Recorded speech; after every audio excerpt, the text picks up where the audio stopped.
Hi everyone, welcome back to The Propagandist, and welcome to the first video in a series entitled Common Propaganda Techniques. And the first technique I want to talk to you about is that of assertion. Now this is the first, most direct, and one of the most effective techniques in a propagandist toolkit. And all assertion really is stating something as a fact. Now this technique relies on basically two things. The first of which is people, they're a little bit naive and they tend to believe what they're told.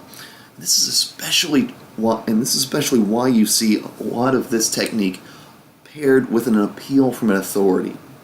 The second thing that this technique relies on is something you want to believe, you're more likely to believe. And this really goes back to understanding when you're the one making the assertion, and it goes to understanding your target audience. Who are you trying to influence? Of course, now I'm going to give you a couple stories. I'm going to give you a successful story and, of course, a failure to help you try to better understand this technique.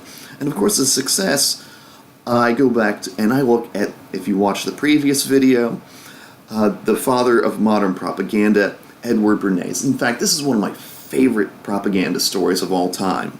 And it goes back to actually why the American public has bacon and eggs for breakfast.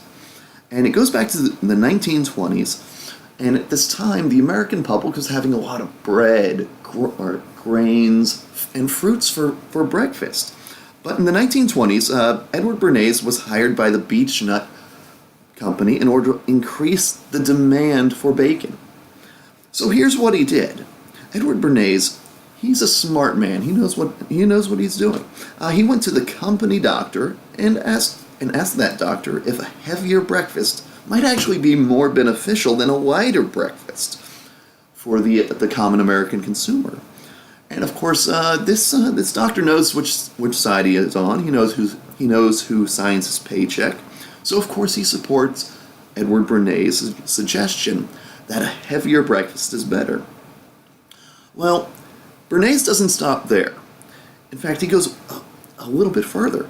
So he takes what he got from the company doctor, and he finds 5,000 more friendly doctors, and he sends them out the same question. Now, the vast majority of them actually come back and say, why yes, a heavier breakfast is better for a human being. And so, of course, as Edward Bernays went back to Beech Nut and they began the advertising program, they started off by letting the American consumer know that a bacon and egg breakfast or a heavier breakfast was better for them in the long run. And actually the rest is history, and that's why today we see bacon and eggs being so prevalent as an American breakfast. Now, why did it work? Now, assertion, remember, relies on basically two things. In this case, he was relying on an authority figure such as a doctor. Most people actually believe they're doctors. You go into your doctor, say, hey, you need to exercise more, you need to quit smoking.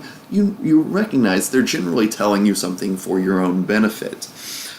And in this sense, he was able to convince his audience, even to this day, looking nearly 100 years later, bacon and eggs is still the staple of an American breakfast. And that's why it was such a success. Now, of course, turning the table, let's look at an example of where assertion led to a massive failure.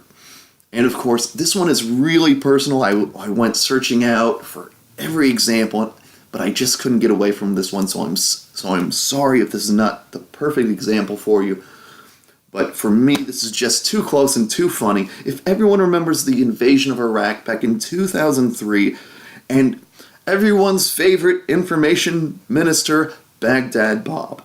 Now, Baghdad Bob, he said a lot of crazy things in his life, and no one was able to take him seriously. But there's one particular thing he said that makes me laugh to this day. And I want to give you a quote.